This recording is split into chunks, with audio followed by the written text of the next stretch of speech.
Hey everyone, and welcome to my fight killing guide without the use of next armors, Storm of Armadale, or a Pack-Yak familiar. The only true requirement to do the fight killing is to have completed the Elder Kiln quest.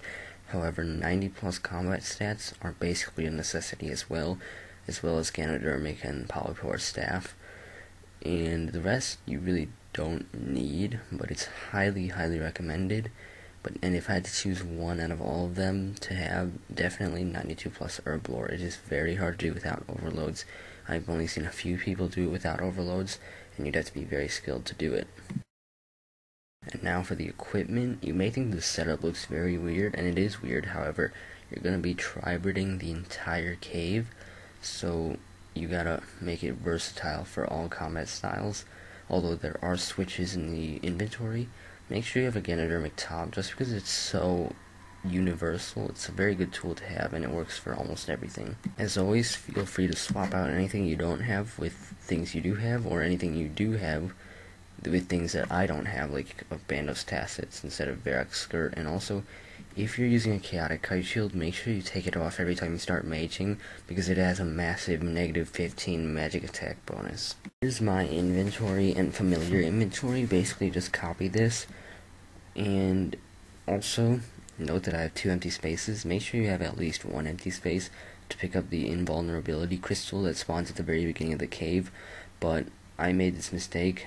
Make sure you put an extra tortoise pouch, so you have actually 2 extra tortoise pouches in your inventory to replace one of the empty spaces I had. Now here are the key factors to winning the fight kiln. The first one and biggest one is luring and trapping, because there are a lot of rocks you can use as safe spots within the kiln rather, and you will definitely need to use these, as they will greatly help you conserve food, and it is very hard to tank all monsters at once, so make sure you use the rocks to your advantage, and I'll be showing you just how to do that. Second would be the use of crystals, and these crystals spawn every 2 waves, so every other wave to make it clearer, and they spawn after you've cleared every monster in that wave. Now the ones you want to be picking up would be invulnerability, restoration, constitution, and magic crystals. And what the magic do is that they boost your magic to a maximum 148, but lower your strength, defense, and range down to a minimum of, well, at 99 you'll be getting them down to 48, and so it's very risky to use, but can be useful. Although with the Polypore it's not as useful, because you'll also be meleeing and ranging, and that basically disables you. Also, the constitution boosts your max constitution to 148, which is very helpful. Then restoration fully heals your life points, and prayer, which is again very helpful. And finally, the invulnerability crystal makes you completely impervious to attacks for 15 seconds, which can be a great lifesaver. Finally, you'll need to exploit weaknesses, and what I mean by that is that the fight kiln is based on the combat triangle, so make sure you range the mages, you melee the rangers, and mage the meleeers. Now, unlike the fight cave, I can't make a guide on every single creature and the best, and well, how to prioritize them and which order to kill them in, because it really depends on how they're trapped and what creatures are in that wave, so I can't do that. And I also can't do a wave by wave guide, but instead I'll give you the general gist of what to do in each set of waves, and I'll also go over certain special waves with you guys. Now to go into the actual kiln tactics. So from about wave 1 to 3, you'll want to run up to the northwest corner and just camp that little cubby right there, and because that's where the first monster will spawn. And then once you've killed a monster that spawns there, which will be a ranger, you'll want to go and kill the other monsters in the wave, and hopefully you'll be able to get this monster out of the way before any of the other ones appear close enough to you to attack you. And so there you go, killed him, and you should really soul split flick. It really helps throughout the caves. Just make sure you're careful about it, but use it as much as you can, because it will really help you. Also, there'll be a link to a wiki page in the description that has a full list of the waves in the page, and also what you should pray on them, so then you can make sure you know what's coming next, because that's really a key factor. Make sure you know what's coming next, and basically just camp that cubby for the beginning of each wave, Make sure though that at the end of the first wave you go and collect your invulnerability crystal, because that'll really help, and then just head back to that cubby and stay there for the next couple of waves. And once you get to wave 4 or 5, things change. So once you hit around wave 5, you want to head down to the southeast corner and get in this L-shaped rock here, and this is very, very helpful. You want to do this all the way through wave 20, except not on wave 10 or 20, because those are Jad waves. And so, unlike me, don't just charge out. You should wait there until every monster comes to you, and it'll really help you. Anyways, here's the wave 10, which is the very first Jad wave, and what you want to do is you want to head to the north of the very middle rock, the northeast, and be on the northeast side of the very middle rock, and then Jad will get trapped on the south of the rock, so you can kill him as you will. And there you go, Tokhaar-Kal. And there's also a ranger that wave. You can kill either one you want first, it really doesn't matter.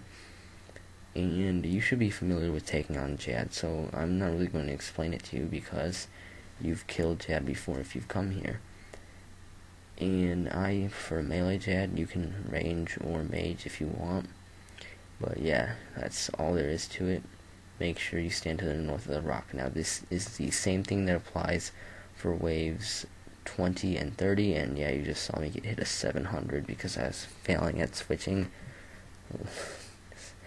This thought is kind of funny, but anyways, this same tactic you will use for wave 20 and 30. Just stand to the northeast of the rock when the wave starts, so then Jad will get trapped.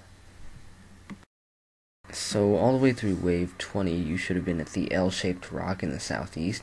However, after wave 20, the lava will come in further, and the L-shaped rock will disappear. So instead, what you'll have to do is you'll have to start camping the middle rock.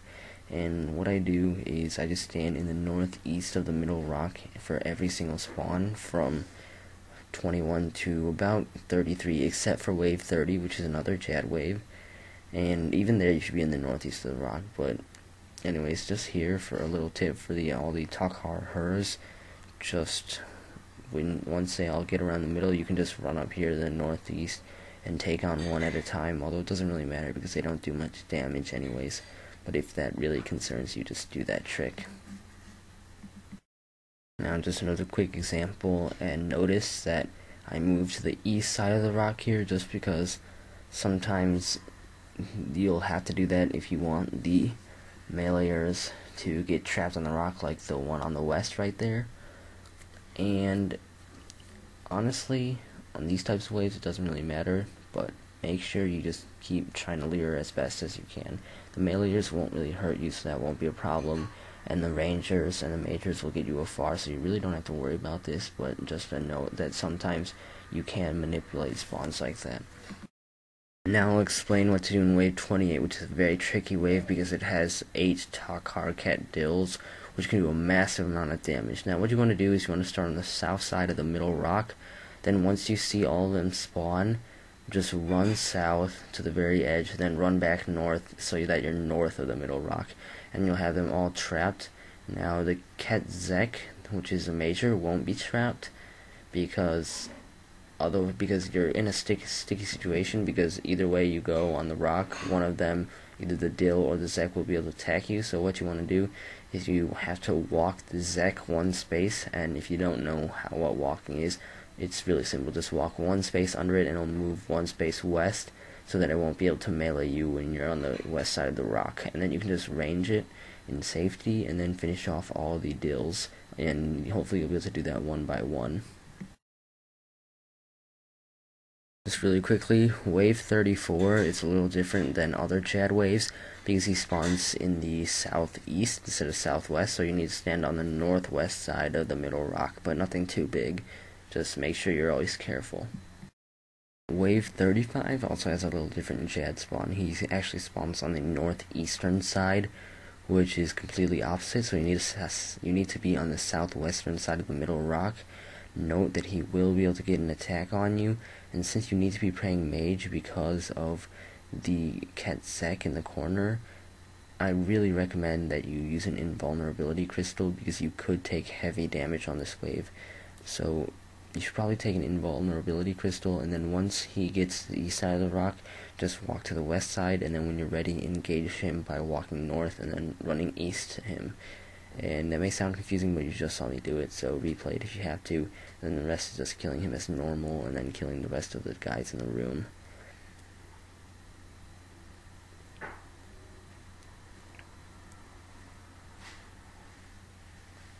Now, wave 36 has 2 Jads, but both of them spawn in the south, so just stand on the north of end of the middle rock, and note that actually here a Jad got an attack on me, and that was pretty unexpected, so that was a problem, but it wasn't a big deal. I managed to kill him. And you can take on Jad one by one, each Jad one at a time, if you stand at the north of the middle rock, so it's really nothing big, just more Jads again. And also, this is a good time to use your Constitution crystal, not all of them, just one of them will do.